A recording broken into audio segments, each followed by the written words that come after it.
close your eyes and imagine this. You're sitting at an NFL football game between the LA Chargers and the Miami Dolphins, and there's these two really rigid, mechanical looking people sitting in front of you. You're not quite sure. Could be somebody that's a total hipster. He's kind of bald. She's kind of bald. You never know. And then you realize they're not actually real.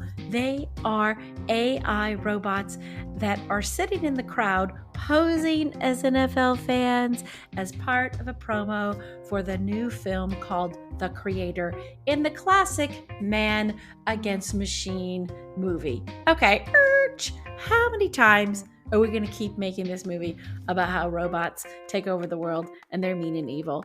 I don't know how many times we're going to do it. It's been done a lot of times before. Westworld has completely lost me with its robots.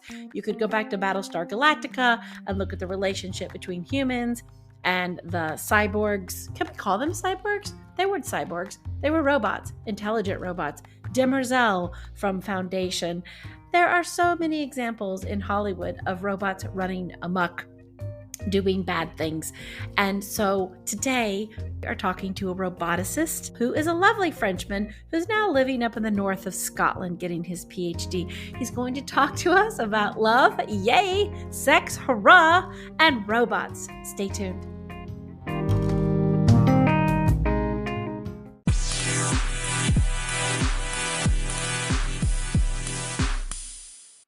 Hello, you are listening to Tiny Little Victories. I love it when the guest is actually laughing before I finish my intro.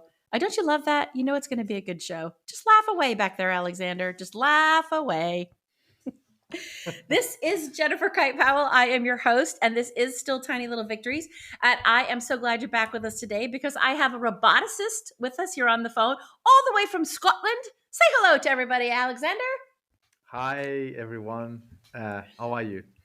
Okay, he's also French. I just want to say, so maybe this is like the normal French way to say hello et bonjour. I am so cool. I talk very low. Bonsoir. You're a very jolly person for a French person, though, actually.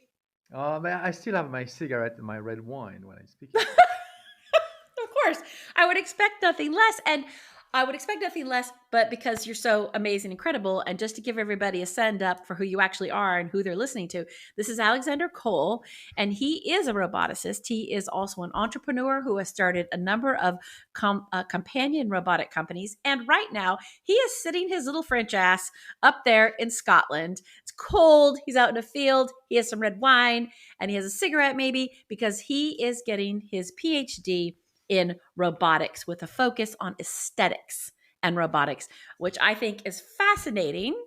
Yes, fascinating because I met you, Alexander, when you were in your other life, which was luxury retail at a very sexy hotel called Hotel Particulier.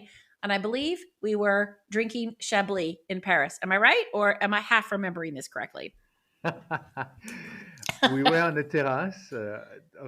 See, a terrace. Yeah, a terrace de l'Hôtel Particulier Montmartre. But we had Condrieu. How dare you mix Chablis? How dare I mix Chablis with Convieux? I think there was 3 bottles, right? Something like that. Something like that. Yeah, I stopped counting after the third. Yeah, stop counting. It's very difficult because just to paint a picture for everybody, this Hotel Particulier is they're pretty much very wealthy people's old homes that they can't afford anymore, I guess. And they're turned into these very bespoke experiential hotels with like 6 rooms or so, private, like a bar on the terrace. And you were responsible for managing that and turning that into the delicate little beautiful slice of heaven that it was up there on the hilltop overlooking Paris. Oh yeah, that was such a good experience. So we took it over with the actual director, and then we had fun making this the place it is right now. Yeah. And by the way, it used to be owned by Thomas Bangalter from Daft Punk, just as a side story. What? No way. The Daft Punk guy used to own that? Yeah, the robot with the golden. Yeah, I know Daft Punk. Yeah. So wait, but he owned the house after the original owners, then, right? Yeah. After it was bought by my partners at the time. After. So okay. Yeah, so I think it's interesting that you obviously have a background in luxury retail and you've always been very focused on aesthetics and design. And then, but when we had met over these three bottles of Coviev, um, you were really into robotics at that time and you were very, very insistent that they should be better, they should look better, and they should have a much better purpose between humans and how they interacted with them. And this is how you began your path down this robotics journey that you're on. Is that right? Yeah, exactly. It was a bit of a naive approach, but I think sometimes it's good to be naive. Like, Yeah, oh, I agree. yeah, like, oh, and I was seeing these wonderful technologies, and I think one video made me like maybe change my mind. It was Barack Obama was in Japan, and he went to Honda to have a Mm. showcase of a robot, and the Yeah, they video come out and is do their little dance. They come out and do their yeah. little Honda dance. Yeah.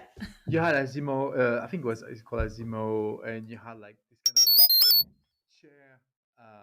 kind of a chair, carrying a person, Yeah. and Obama was like looking at this and the amazing tech, but the display was so bad and video was crap, and then like I was like, how can you show something like so cool, like that? And because I come from fashion, I used to work Yeah. for Versace as well, and then we make like a half a thought, and then we make it so nice, like people will buy it, Yeah. and Yeah. like this sense of product was really missing. This sense of like Hmm.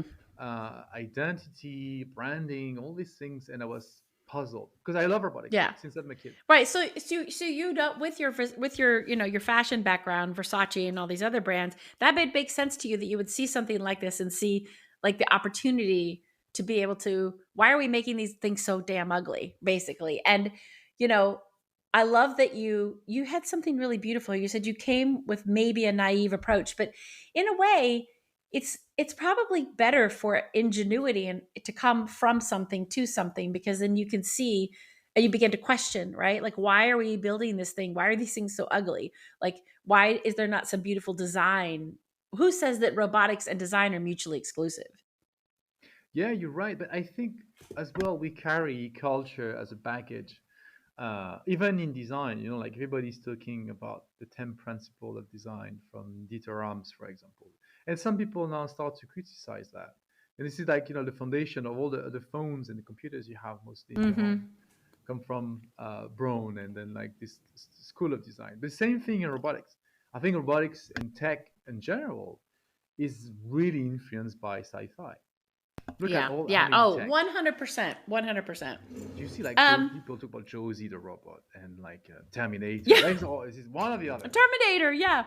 Well, speaking of robots influenced by Hollywood, I love that you said that because I know that you recently did a lecture on the movie Her, and your lecture was on Can We Love a Machine? And that movie came out in 2013, which, 10 years ago. It's Oh been yeah. in the news a lot lately, but I think it's really interesting that you were talking about how Hollywood sort of informs a lot of our perception of robots. And you just did this lecture on Can We Love a Machine? And so, by what was the point you wanted to get across to people in the lecture about Can We Love a Machine? Because in that movie, it really wasn't a physical robot; it was the AI voice. But I do think that's part of robots, whether or not they sound or feel. Well, actually, to your point, can we love a machine? Yeah, I think there's 2 points in that because I think a lot of people were surprised by the sudden rise of AI.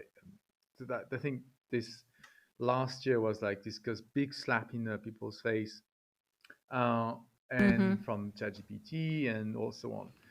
So now you start to see from language models and from agent chatbots, like it's very convincing device, and which is her is about. It's like it's a chatbot, very advanced chatbot with the voice, with one of the most amazing voice in the cinema as well. Uh, to at the end to fall in love with a machine, and the perception of it in this movie is to me a little bit it's so I, sorry, let me start again. So it's very very very it was very visionary because he saw something there, and then now we see it happening. But I think Well, what I is mean, I think it was visionary. That was 10 years ago. And to your point of how AI is, people just woke up and now all of a sudden we're completely obsessed with AI. yeah, And we've got a whole bunch of white guys, white tech guys going to the White House here in America talking about, yes, AI should be safe, but like there's all this huge race to run towards AI. And Spike Jones made this movie 10 years ago when we were, I feel like we were, it was not in the cocktail conversation at that point in time, like at least not, regular but cocktail conversation at that time. yeah, but And now it's, they didn't go show ahead. the risk. I think they show the risk Yeah. of falling in love and being heartbroken, and this is something that happen all the time. But the real risk would be, yeah, Yeah. this That is that happens all the time. You and I all both know that very, very well. Um, every day in our life. every day we fall in love and get our hearts broken. Yeah, It's interesting though that yes, you are romantic though. I love that about you. I am too. So I'm happy to fall in love and get my heart broken. Um, but the point of, I think one of the tangentially related is I think Spike Jones made this about his ex-wife, this movie, about falling in love and getting your heart broken. So he was able to decide to use this robotics and AI as a way to tell that story, which of course then changes the way people relate to AI. I mean, I think because we don't know enough and humans are so naive, right? We believe everything just about that. I think that's why it was such a poignant movie, right? It really made you think, can you really love a machine? yeah, and so I think what's missing as well is the embodiment of it, because to Yeah, tomorrow to yeah. reach to a like a seriously, like in Westworld, for example, like this really convincing robots which are almost flesh, Mm. like, and Hmm. then in Westworld, I was the story went crazy to the point where I was like, okay, Oh like yeah. Westworld just lost its track. But Oh, like, I can't follow it anymore. And I'm pretty smart. I was like, what the F is happening here? Like, I don't even, what's too much happening? for me. And, Just do you remember longer than 2013, maybe 2007, there was a reboot of a show called Battlestar Galactica. Oh yes. And it, Oh, we talked and about it at the time. Yeah, I remember. Yes. remember we talked about it. And Yes. to me, that is the best still to this day. And I'm sorry that people don't talk about it more. And I'm sorry that they don't put this thing high on the ranks because it was the best way that they began to look at the human robot interaction, the synthesis between the two species. I'm going to say species here. I just said it. Whoop, whoop. But I love the way that show portrayed can you love can you love a cyborg or a robot, which they called toasters because they were machines. But the derogatory nature, which we do in human nature, right? We don't like another species, we don't like another culture. We tend to be so derogatory and hateful. And I think that film really showed like can you fall in love with a machine, right? Yeah. What makes It. what makes something real? What makes something feel like it's real? But I think between a very convincing humanoid robot and to me as well, there's going to be massive issue from that. One thing, remember, like, the uncanny valley, which is it's not a theory. It's like it's a good educated guess on the white paper. Yes. Yeah, Oh my God. Yes. I'm so glad you said that because it makes me crazy when all those clowns talk about them. Like they're just guessing. They don't know. yeah. You have some studies coming up recently, like showing more, like some correlation towards, but the curve anyway. So, but one thing is clear is like the more a robot looks like a human, because like the argument is like the more it looks like a human, the more we're going to interact with it positively, or the more we're going to, because it mimic our social norms, we are going to follow that robot blindly. But I think it's not true. Yeah. People are, because people don't follow people blindly. That's so um this is the thing. Like we we do. are our own human flaws. Like we don't Yep. follow other people blindly. Why would a robot follow some why would we blindly follow I can't make a sentence. I'm getting so worked up. I'm getting so hyper over this right now because you're right. You're right.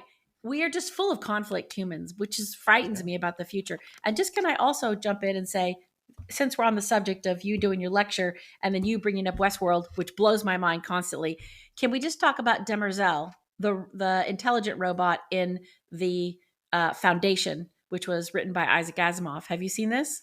Oh, I read it. Oh Yeah. yeah. Okay. I didn't read it. I saw it. Now I'm going to go backwards and read it. But she is blowing my mind right now, right? This super intelligent, loyal robot that's been here for thousands and thousands of years that many people don't even know. But she has this inane ability to like connect to people, to kill people, to Follow the motivate plan. people. Yeah. But to Yeah. follow the fucking plan, right? Like To follow the she plan. gonna have to put explicit lyrics on this one. To follow the Yeah. plan. And I think to your point earlier about like would we blindly follow a robot?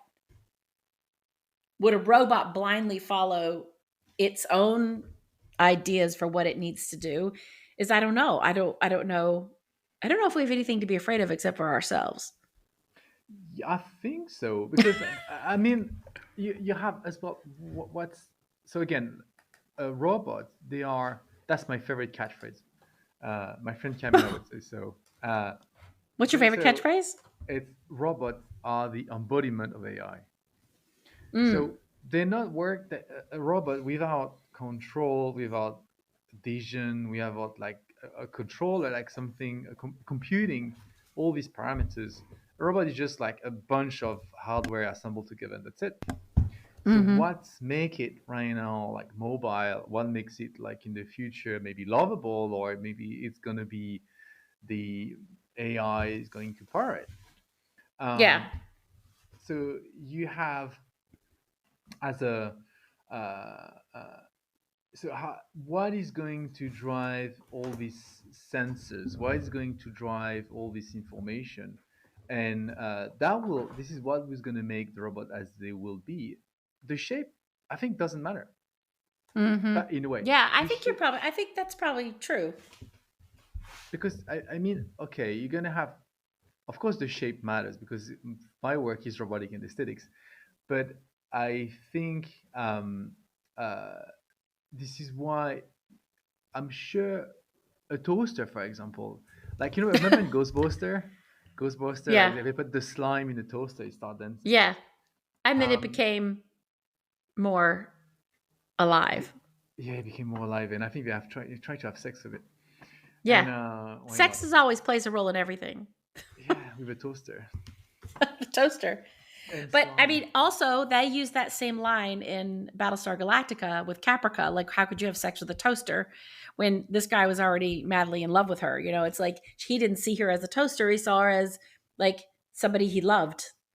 Of course, Yeah, she looked smoking hot, but exactly. Yeah, this is like But that's the really thing, right? key. Too, they're so smoking hot. They're all these babe robots in the future are like huge boobs, like perfect little Barbie bodies. They're gorgeous. They're absolutely gorgeous. Like who wouldn't? Because again, I think we anthropomorphize everything, and like Totally, 100%. they maybe like and the aesthetics from 2000 and the aesthetics from 1950 maybe even for human will change. Who knows what we're going to like, there is Yeah. like Yes. Exactly. sexuality is evolved. What who knows who are going to like. I think it was Rick and Morty, like and especially I think Rick, he has he likes to have sex with all sorts of creatures. Or even so what if because this attraction we're gathering right now, are we just attract so in one hand in her we're attracted to a soul, we're attracted some uh there's that there's one scene, Characteristic. yeah, characteristic, there's one scene of that where they have a coitus, I think, um but the rest is much more platonic, right? Yeah. And on the other hand, like a physicality in a robot, and then what you're looking for as a partner, there could be that could be to exert like some sexual activities, let's say, in the Yeah. machine. Yeah. So what if, but as well, what in terms of shape, what in terms of like acceptance of I think this is the spectrum is quite large, and at the same Yeah. thing, not just for sex, but I think for our everyday interaction, what we're looking for in a machine or in sentience, or at the end to get a bond, is what we Hmm. call the affective loop. The And the affective loop. affective Okay. affective loop is like an animal, a dog, anything which a tiny fish action. So you have this acknowledgement of your Mm. action towards like like an animal or something, and then it will give you a feedback, like a movement And a or feedback loop. yeah, feedback loop. There's a really good song called I Feedback loop. remember who writes it. Grizzly, I think. Yeah, feedback loop. Uh, Really? we'll find that up for the. Is it Grizzly? No, it's a great song. It's like it says something like that quirky little feedback loop, which I think. Okay, I'm being very pop culture-y today. You're talking Okay. about an effective loop, a feedback loop.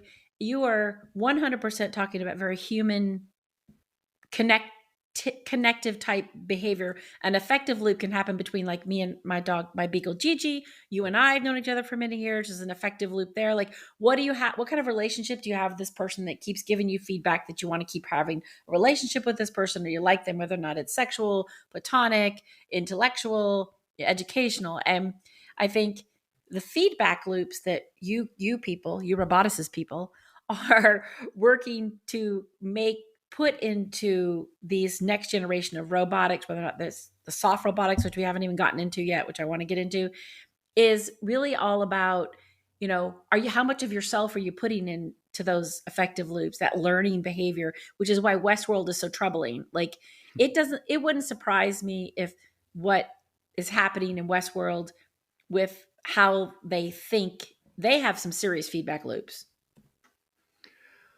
Yeah, I think, but And I know it's Westworld. not real, but I mean, somebody's working on that.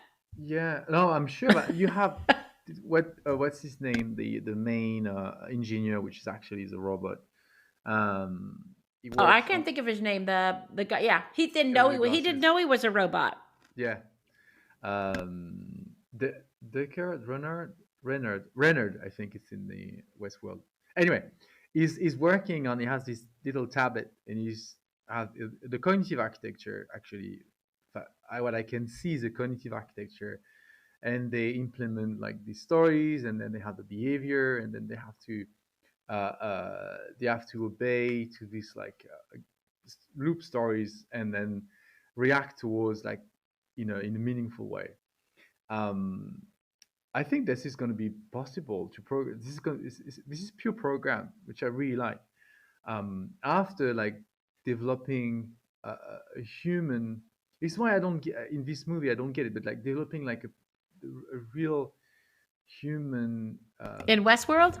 Yeah, in Westworld, or even another one like a psyche, like, oh, I'm gonna get revenge, I'm gonna Yeah. get this and that. Well, If there's you feel, definitely some themes that run through these movies: sex exploitation, take advantage of disadvantaged peoples, revenge, vengeance. Like there's some very you look at all of them, they're kind of at the same theme. Like, is that all we're made of as humans? I guess so.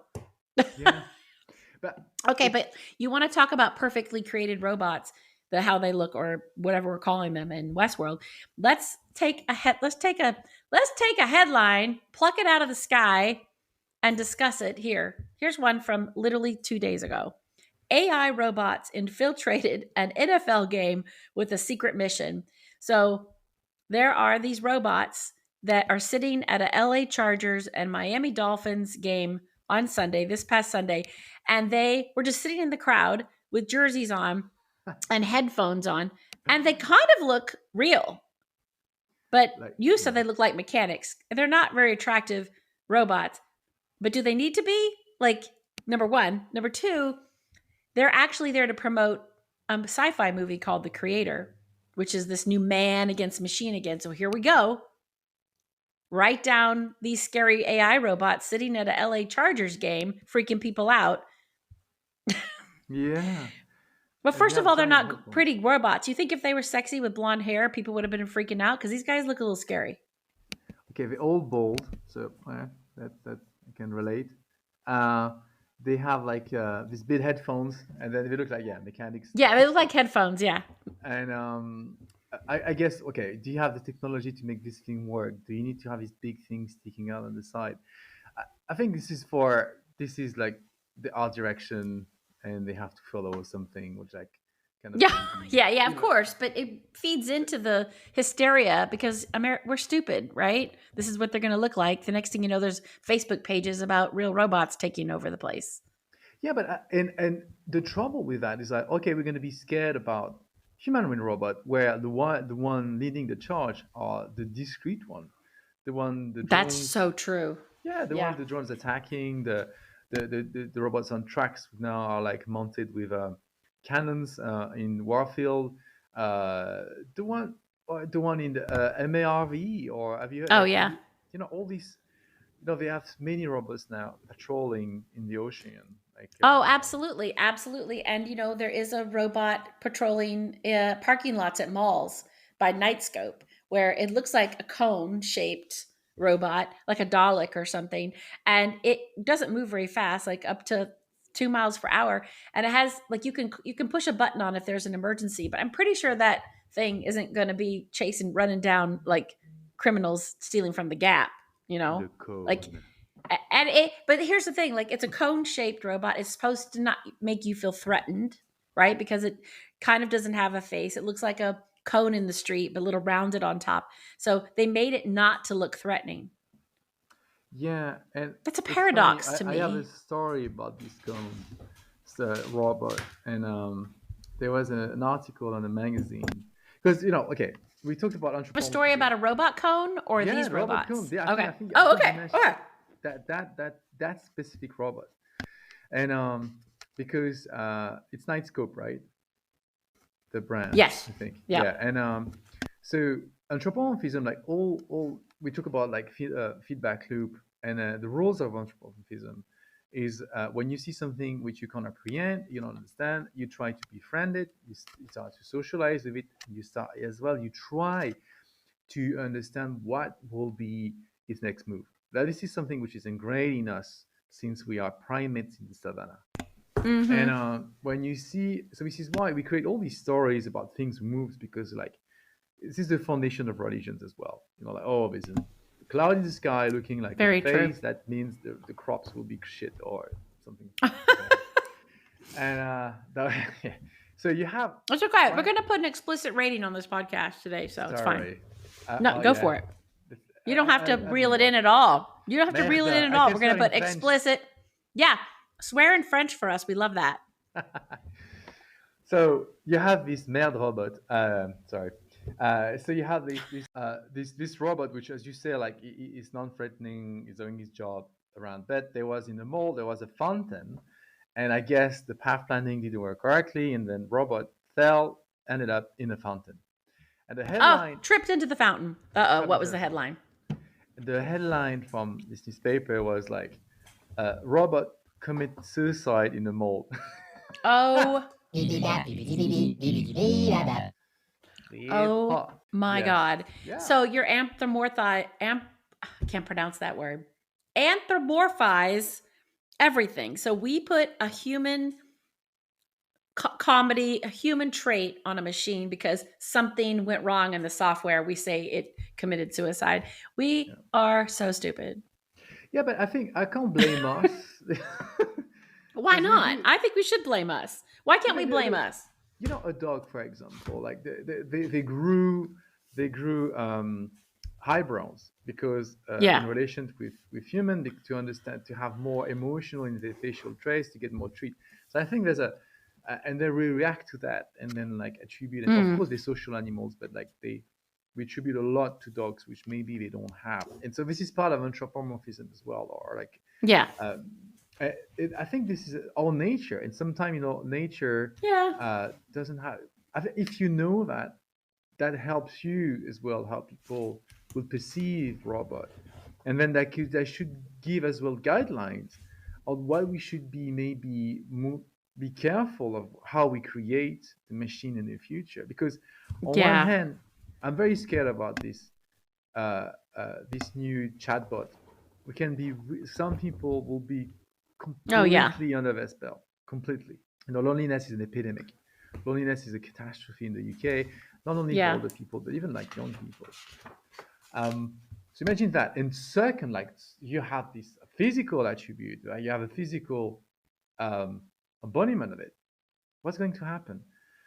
I think death will not come from 1984. Will come from mostly A Brave New World from Aldous Huxley. Yeah, I 100% agree with that. And actually, I'm glad you said. I think we've discussed this before. Like Alexander Huxley has it right. It will definitely come from A Brave New World, not 1984. We've proven that we are more in the Brave New World. Take a pill, sit back, let this flow through you and over you, and not resist. Like I think that we're more in that camp than we ever in the 1984 camp, for sure. Yeah, even if you see some uh, shadow figures now, like patronistic figures coming up in the world, like democracy maybe is at threat. But I think that what's happening with the whole the attention economy, Tristan Harris, like what they warn us about is a Mm-hmm. real threat, and is damaging like lives of everybody, and then especially the I young I generation. agree. I agree. I wrote an article in Forbes recently about um, Google's new synth, Google Synth, which was going to be able to hopefully detect more fake images, deep fakes out there. And that it was I really enjoyed writing the story. I talked to like 6 different sources from all over, but basically 6 different people, 6 different backgrounds said, the problem is that there's always going to be people that will use things for not good, Yeah. But one of the things I thought was interesting, and one of the facts that I dug up was that there have been more images created since the AI came on the scene that have been created in all of the past 150 years. Oh my That in the god. first 3 months of, and I didn't get this stat right, so I want to make sure I get this stat totally right. But before I start blapping off about what everything is, but yes, in Adobe in August of this year, just last month, shared some stats on the number of AI generated images that had been created when Adobe Firefly came out. And they launched Adobe Firefly in March of 2023. And for all of you who don't know, Adobe Firefly is a way to create AI images. Anyway, in 3 months, there were 1 billion images that had been created just on Adobe Firefly AI images, just on Adobe. Oh my god. So the idea that we are producing so many fake images, fake information, AI is growing so fast, your point about it just blew out of nowhere. We can't even keep up with it in terms of how we're going to identify it, because they also had a poll from the Pew Research study that found that 61% of all the Americans polled in the study said that it was too much to ask of the American people to be able to recognize an altered video and image. Too much to ask. That we would have to effing sit down and think if this image wasn't real. Because I think we're so used to trusting the fact that what we see in the news, or used to Yeah. see in the news, things were real. And it's been proven to us that that is not the case. But this 61% number is what's alarming to me. Like we think it's too much. Please, we don't have to deal with that. Yeah, but I think how can sometimes you just need one person. You just need is the one person who's going to make maybe change the faith or the face of the world of the this famous story of this. I think it was a Russian officer like who refused to approve the launch code for a nuclear attack, right? The one out of three, this Yeah. guy said no. Let's wait a little bit, and then because of him, Let's wait a little bit. a little bit. And imagine, let's say you have the same thing here. So I think information is key. You're right. There used to be this old. I will quote the Bible. Um, I think Saint Thomas was like this famous thing. I believe only what I see. I'm not a religious person, but like it's my mom always said that to me. And right now you can manipulate so easily everything you Yeah. see. So what do you Yeah. believe in? How Yeah. do you So shift? so you can manipulate things. So here's also taken straight from the headlines, is that somebody's obituary had been altered by AI. A former NBA's player obituary was sort of completely altered, and that's now his official obituary, and they can't get it unchanged. like that's sort of like misinformation becoming record and fact and history because it's now inside of this data set stream, right? Maybe Like the you've paper will got come back. everything from federal judges ruling that AI generated art can't be copyrighted. Like it's literally a Pandora's box. It just keeps going and going and going. There's no, who's going to be our superhero that's going to pull it back? I'm not sure if I pull back. I think it's impossible, and Yeah. right now, or um, uh, regulatory bodies like I think strong politicians and like strong action. There I are no think strong they need. politicians. There are no strong. We don't have any. Do you have any? We don't have Uh, none. We got none. yeah, I guess so. We're trusting Elon Musk right now to decide what's good for the country and where satellites need to go. So I think that'll tell you how lost we are. Oh yeah, my God. No, it. So I think. You're like, oh, that's so Oh my French. God, Oh I'm my turning God. my head. I need my cigarettes and my red wine. Yes, you need a cigarette and a glass of wine. Very quickly. Uh, but I think so. Imagine, so that's the layer. This is let's say the conscious layer, or unconscious layer, maybe you can say, of what the robot will think and see, and act upon, because they will. Yeah. Robotics is this all. They embody the world, and what they will Yeah. bring, which people as well sometimes forget, is like a very real time and accurate representation of the world. Because when you have like what's machine learning feeds on what? It feeds on data. And Yeah. until we optimize, I think they're working on it, but like until we optimize the machine learning process, it's still very, very, very hungry for data right now. And then they need this Yeah. massive, It's hungry for data. I love that you, again, put that into a term that a human can relate to. And I think I want to ask you one last question before we end this awesome podcast. But I love that you said this brings a real time, an accurate representation of the world because of all the data that's going in here. And I really don't think that the people regulating AI, one, is going to work. And number two, I don't like the idea that we only have white 1% tech billionaires at the table all of a sudden raising their hand saying, hey, yeah, we should totally have it regulated and let us show you how. Because these guys are all stock forward focused companies. I don't think any of these guys would even save their mother if the ship was sinking, let alone humanity. So I don't really, I have a lot of fear around what's happening because I think that, like you said, like we are painting an accurate picture right now. And this is what robots are going to be using, what AI is going to be using to turn these things into whatever they're going to be turned into. And, I'm very tech forward and I love the future. And as you know, I love robots, but this whole trip has really scared me a little bit about where we're going to go in 5 to 10 years. So that's the question that I want to ask of you as we leave is, what do you think, what do you want to see in the next 5 years in the terms of the evolution of robotics, whether or not that's in soft robotics or that's in the human robot interaction? What is it that you, Alexander Colle, would love to see happen?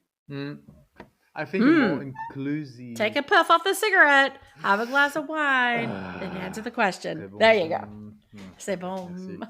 I think, yeah, a more inclusive robotics, a more sustainable robotics, a more maybe as well conscious, like human-centered robotics. Oh yeah. Which we don't. I think we think we do it, but we don't really doing it right now.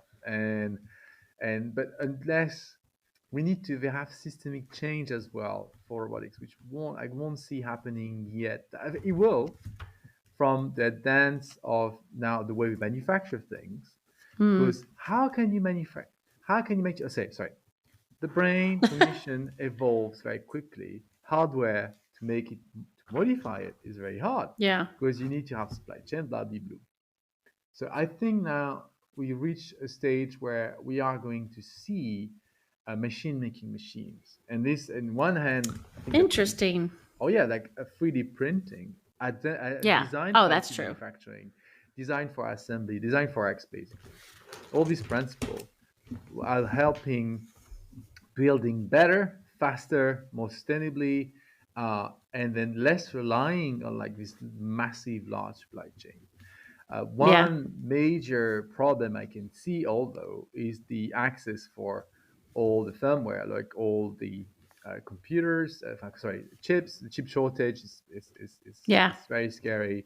And you see how now it's become strategic. It used to be petrol was, it still is, but But now now it's chips, chips. Yeah, it's so true. That's so chips true. and data. So you have data on one hand, but like who's making these data do something is the chips.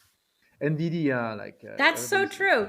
We forget the regular people don't think about those things. Like they don't, I don't even think half the people know there's a chip in their phone. Like nobody Yeah, gets it, right? Just don't understand this teeny tiny, also little tiny thing that's made up of so many valuable particles and minerals. It's like, it's so critical. yeah, and I'm glad. So I'm kind of participating right now. I'm working with an American company right now called Crow Industry, and then this is Hmm. really what they're looking for, because chips, exactly as you say, before the chips, you have like all these minerals, critical minerals, and Yes. access to that. And so we were talking about it the other day. So you have like in Arizona, Hmm. you will dig cobalt, or you will not cobalt, you will copper. You will to China. China will Yeah. extract 20 different things out of it to go in 20 different, 50 different applications, and it will go back to the US with a price tag. And then like something which is made in the US actually losing most of the value somewhere else. We're all talking about foundational and fundamental technology in order for all of this stuff to happen, which to me is in the shadows, right? Yeah, Like what you just talked about is super shadowy. it is. And I think so. As part of this is why robots, they're part of this whole supply chain right now. Of this whole we need to be very aware of that to push progress in a Mm. direction where we can not only have the control of data, I think national control of data, because nations should control, I think, what's happening, much tighter regulations, why regulation is there. But as well, like sovereignty in manufacturing, sovereignty in accessibility to critical mineral, or like, because this will be the next oil. Mm. And the US, I think, is very well equipped. Lithium, you have lithium, you have copper, you have like I think lots of minerals you can use technology to create now chips, to put these chips back into machine, to have this machine like locally, and as well. And if we want them to be infiltrated for our benefit in our homes, we should make them with people. And then we need, Yeah. this is why Yeah. design, co-design, Yeah. human-centric design will help Yeah. make better, more efficient, more accepted, and more like useful machines, and not just Yeah. making like product for the sake of it. And this is Yeah. I what I think I don't really think people know what they want. Like what does the regular Joe consumer want to buy? don't know what they want to buy, but we can know what they need. We can understand the needs of users. And this is the whole work of talented designer like me and my team. Ha! I love that. Yeah, like me. Yeah, exactly. Like me, I should thank me. Like Snoop You Dogg, should thank yourself. I should thank Actually, you should myself. thank yourself. Let's give you a big round of applause for all the stuff you've done. Good job. Thank But you. I Thank say, you for yeah, doing this for us. myself and the team, like people working with me, and Yeah. like because I'm not alone. I have my Yeah. business partners and fantastic talented people. But like it, but as well, this is that's the goal, and how to make these machines, I think, more inclusive. Imagining like when you work with older folks, there's a dramatic. When I can't hide the dramatic. I should be more French. C'est trop dramatique. Drum. There you Um, go. Perfect. Problem coming in the future, where, for example, for older adults, we don't have enough care workers to take Yes, care of our elders. I think again, this comes back to you and I have talked about this before, and just for everybody listening out there, we're talking about like there's not enough people to go into homes or to help people who are living alone, senior citizens, or people that need care or Yeah, companionship. So I think about a use case, and I think, well, maybe that's a good use case versus another news headline which just happened 21 hours ago, which is some software drink company appointed an AI robot as an experimental CEO. So to me, we're just full of folly. It's like, what is a real world problem we can solve? Loneliness? Can we solve the fact that we have no care workers to people that can still live in their own homes but don't have enough people to come in? Like, is that telerobotics? But the fact that we like thinking, yeah, let's get an AI robot to be an experimental CEO. I mean, honestly, these CEOs today can't run companies worth shit.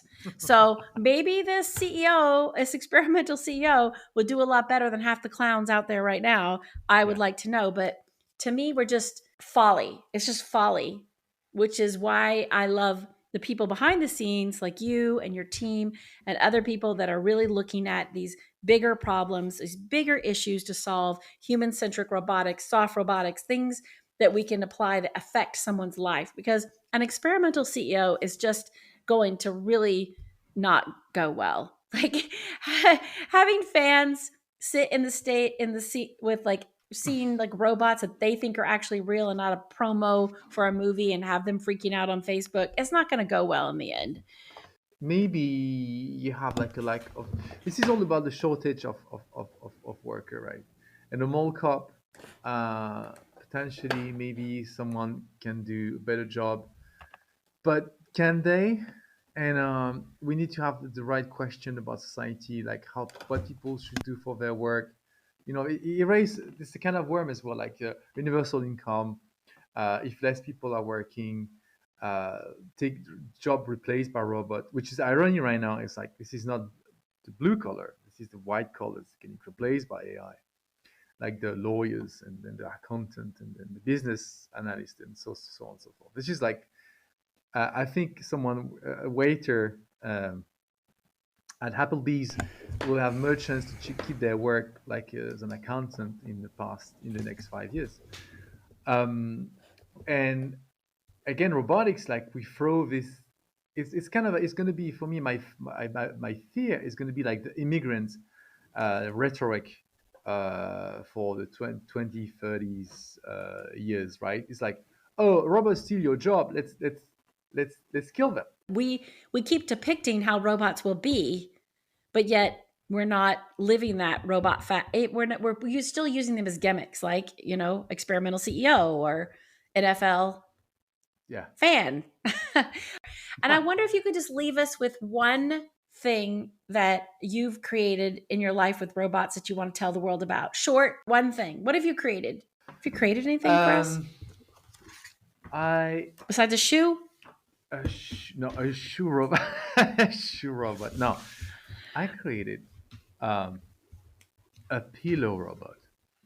Oh, okay, a pillow robot. I love that. And the goal was to make something which can blend in a beautiful environment, interior design, like the hotel. The particular Yeah. Okay. this beautiful pillow, and while it becomes alive, while it becomes like so, it keeps its softness, but it becomes a companion as well. So I love that. I love there's a guy in the Netherlands that created a breathing pillow. Yeah. So that it was helping people that couldn't sleep. And so what it would do is it would mimic the natural breathing rhythms of the human body. And then you would hold it and it breathes and then you begin to breathe with it. And then you go to sleep. It's fucking amazing. Oh, yeah. Through using like new technologies, which are on actuation, on construction. So we're making like a real living and breathing pillow. And I love it. A real living, breathing pillow. Okay, you heard it here first, folks. A real, beautiful, living, breathing pillow. I love that. It's called Ma. Oh, it's called what? Ma. Ma. That's very MAH. soothing. Yeah. Ma. Okay. When can we see this, Ma? Soon. We are starting deliveries now to the National Museum to only as a research platform for now. And, okay. Well, if you could give us some notes, we'll put it in. I mean, you could tell me later after this podcast. I'll put it in the notes because I think it's very interesting. This soft, beautiful luxury pillow called Ma. You want to hear it? What, the pillow? Yeah, listen. Sure. I mean, if we can. Can you hear it? I hear it, but that sounds like a little gremlin.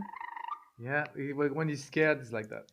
Okay, I'm not. Oh, he's scared now. He doesn't want to be on the podcast because actually that doesn't sound very soothing to me. That was like, it's a scared ma. Okay, this is a scared mom. Probably not a good example of a soothing pillow. Yeah, in the middle of the night is a fright. Well, we'll put all this in the notes for everybody. And Alexander, thank you for calling in so late in Scotland. We know it's cold and dark up there, but we're so happy to have you and hear your voice and your thoughts on robots in the future. Thank you. Love you. Thank you so much. Talking to you is a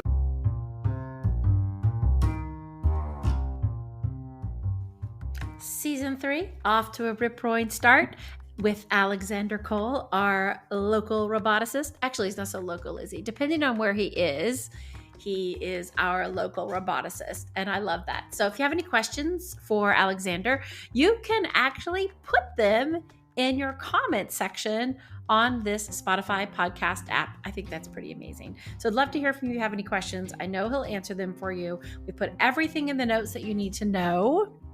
So I just want to let you know that on the next episode of Tiny Little Victories, we are mixing it up a lot. Think of ice cubes in a container with gin, little like spritz of vermouth, shake, shake. We're mixing it up, and it's a little bit off format for us. But hey, does that keep you excited? Does it keep you engaged? It would keep me engaged. You just never know what you're going to get, which I love. And on that note, thank you for sharing, commenting, and rating Tiny Little Victories on Spotify and the other apps that you're on. And just a reminder for you Apple people, we are on Apple Podcasts. So if you just get all your podcast stuff there, you can go there, type in Tiny Little Victories, and poof, there we are. It's amazing. You guys have a great rest of your September, and we'll see you on the flippy flip on Tiny Little Victories.